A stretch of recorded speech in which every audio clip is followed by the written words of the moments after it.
भारत में घूमने के लिए जाते हैं वैसे ही वहां गए और उन लोगों को पाकिस्तान से और पाकिस्तान की उन फैक्ट्रियों में पैदा होने वाले उग्रवादियों ने एक तारीख के रूप में विचारों के धर्म पूछ करके गोलियां मारी गई थी। उसी का जवाब देने के लिए, बदला लेने के लिए मोदी जी ने ऑपरेशन सिंदूर चलाया। उसके माध्यम से जब हमारा देश का मजबूत नेतृत्व और देश के मजबूत रक्षा मंत्री और हमारी गौरवशाली सेना ने इतना मुंह तोड़ जवाब दिया उस पाकिस्तान को कि जहां उग्रवादियों की फैक्ट्री लगी हुई थी उनके घर में घुस करके इतना बड़ा नुकसान किया है कि जिसका हम हिसाब नहीं दे सकते हैं। मैं सच बता रहा हूं कि आने वाले समय में आप सबके सामने आ जाएगी कि पाकिस्तान कितना पिछड़ चुका है। आज भी हालात वो खराब हो चुकी है क्योंकि जिस देश के सैनिक आज इस मंच पे आपके सामने बैठे हैं और इन सैनिकों की वजह है कि हम सुरक्षित हैं। यह भी हम मिनी कश्मीर की पहला है चिराना गांव भी, जिसमें आपने इस नवलगढ़ की शानदार तिरंगा यात्रा का शुभारंभ किया है। मैं चिराने के सभी ग्रामवासियों का बहुत बहुत आभार, धन्यवाद और साधुवाद करता हूं कि आपने तत्काल एक दिन के अंदर इतना शानदार कार्यक्रम किया।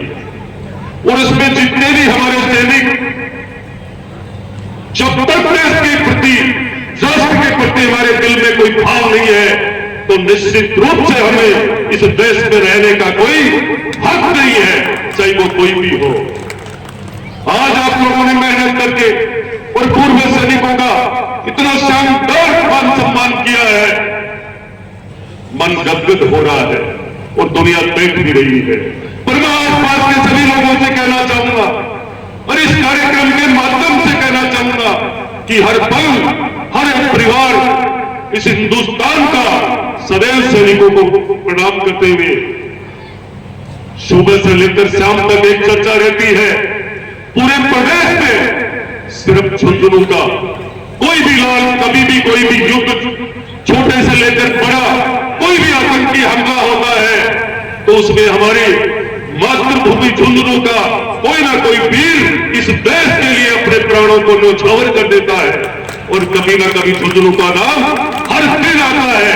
पर मैं बात जब नेतृत्व की करना चाहता हूं तो आप सैनिकों को पूछिए, अटल बिहारी वाजपेयी जी के पहले किसी भी देश के किसी भी प्रधानमंत्री ने वो व्यवस्था दी थी क्या? मात्र इनके बक्से टोपी आया करती थी। आज कोई भी सैनिक जब अपने प्राणों को छोड़ता है तो केंद्र की सरकार ने उस समय इनको व्यवस्था दी है कि सैनिकों को मान सम्मान से उनका अंतिम संस्कार किया जाए। ये केंद्र की सरकार जो हमारी सरकार है, मैं पार्टी की आज बात नहीं करना चाहूंगा, पर जो केंद्र का मजबूत नेतृत्व है वो मेरे दिल में है, देश के दिल में है, इसलिए ये चर्चा की जा रही है। आज मैं कहना चाहूंगा आप सबको कि एक बार ये स्थिति हो गई थी कि कश्मीर कभी हमारे हाथों से निकल जाएगा क्या? आज वही कश्मीर है जब भारत की संपूर्ण जनता ने यह तय किया था कि भारत का नेतृत्व मजबूत हाथों में जाए और भारत के अंदर हमारा कश्मीर भारत का अंग है और भारत का ही रहेगा। आज वो आपके सामने आपने देखा भी होगा, इस देश के अंदर कोई आग उठा करके भी देखता है, जवाब दिया है मुंह तोड़ के। भारत की सेना ने पाकिस्तान को यह हालात कर दी है कि इस भाषण के माध्यम से आपने कल परसों एक कार्यक्रम सुना होगा जिसके अंदर ये कह रहे हैं कि ऑपरेशन सिंदूर तो सिर्फ दिखावा है। शर्म करना चाहिए उन लोगों को। आए दिन झुंझुनू के अंदर शहीदों की डेड बॉडी आ रही है, बर्फीटे आ रहा है और हम लोग कह रहे हैं कि ये तो सिर्फ बकवास है। ये राजनीति करने वालों से पूछना चाहिए, ये तिरंगा यात्रा कोई राजनीति रैली नहीं है, ये देश हित के अंदर एक एक सैनिक, नौजवान, हर समाज, हर धर्म का व्यक्ति, इस भारत में रहने वाला पूरे भारत में तिरंगा यात्रा निकाल रहा है। जो चिराना गांव में और जो आसपास में घरों में बैठे लोग हैं, मैं उन सबको भी कहना चाहूंगा, ये तिरंगा यात्रा आप सबके लिए है। आज एक एक नौजवान, बच्चा, बड़े बुजुर्ग, सारे सैनिक निकल करके इस तिरंगा यात्रा को सफल करने के लिए निकले हैं। इन सबके दिल में देश के प्रति, जो देश के अंदर जिस दिन 22 अप्रैल को 26 हमारे भाई और साथियों की जान ली थी उग्रवादियों ने, उसके बदले के अंदर पाकिस्तान को मुंह तोड़ जवाब देकर के और हमारी गौरवशाली सेना ने हमें ये दिन दिया है तिरंगा यात्रा निकालने के लिए। तो मैं आप सबको कहना चाहूंगा, इस नवलगढ़ के अंदर ऐतिहासिक तिरंगा यात्रा निकले, उसमें सर्व समाज का पूरे देशवासी एकजुट होकर के लगे हुए हैं।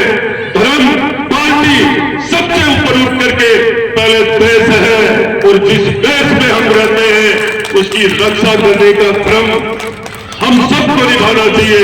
आज सैनिकों का जो मान सम्मान देकर के हमने इनका जो प्रेम लिया है, मैं आप सबको कहना चाहूंगा, ये भविष्य में आज का ये कार्यक्रम जीवन भर याद रहेगा। ये ऐतिहासिक कार्यक्रम चिराना का ये मंच जो अपने आप में गौरवान्वित है, ये मंच और इस देश की सेना के जो सैनिक जिन्होंने हमें हर लड़ाई में इन सैनिकों में से कोई ना कोई सैनिक ने इस देश की सीमा पर रक्षा की है। सैनिकों का सम्मान हम कहीं भी जाते हैं, कोई बात कर लेते हैं, पर इनके बिगड़ सुरक्षित कहीं भी नहीं है। करके आना चाहिए, ये तिरंगा हम सबके लिए, ये तिरंगा ही है। इसी तिरंगे की वजह से हमारा मान सम्मान पूरे दुनिया के अंदर सिरमौर बना हुआ है। मैं इतना ही कहकर मेरी वाणी को विराम देता हूं। मैं मातृशक्ति को प्रणाम करता हूं, उन्हें सैनिकों को प्रणाम करते हुए और यह भारतीय जनता पार्टी के पधारे हुए सभी मंडल अध्यक्ष, सारे कार्यकर्ताओं को, क्योंकि मुझे पार्टी के लिए बोलने के लिए विशेष नहीं कहा है, क्योंकि तिरंगा यात्रा सबकी है, हम सबकी, और हमें हर एक दिन इस कार्यक्रम में शामिल होना चाहिए, ये मेरा पूरे आग्रह है। और सभी मंच के विराजमान जनप्रतिनिधिगण को भी मैं धन्यवाद दूंगा कि जब भी कोई भी कार्यक्रम होता है तो आप सफल करने के लिए हर कार्यक्रम को मजबूती से सफल करने के लिए आप अपना कीमती समय निकाल करके आते हो। एक ही सूचना में आप लोग आते हो, आप भी धन्यवाद के पात्र हो, साधुवाद के पात्र हो। मैं चिराना गांव के आसपास से पधारे हुए सभी का इस तिरंगा यात्रा में धन्यवाद करना चाहूंगा कि आपने अपना कीमती समय निकाल करके और देश के लिए, देशभक्ति को आपने जो जागृति दी है आज चिराना से, निश्चित रूप से हमारे नौजवानों को और बूढ़े बुजुर्गों को और सैनिकों को इससे संबल मिलेगा। मैं इतना ही कहकर मेरी वाणी को विराम देता हूं। जय हिंद, जय भारत। पूर्व फौजियों का तहे दिल से हार्दिक स्वागत करता हूं। माननीय विधायक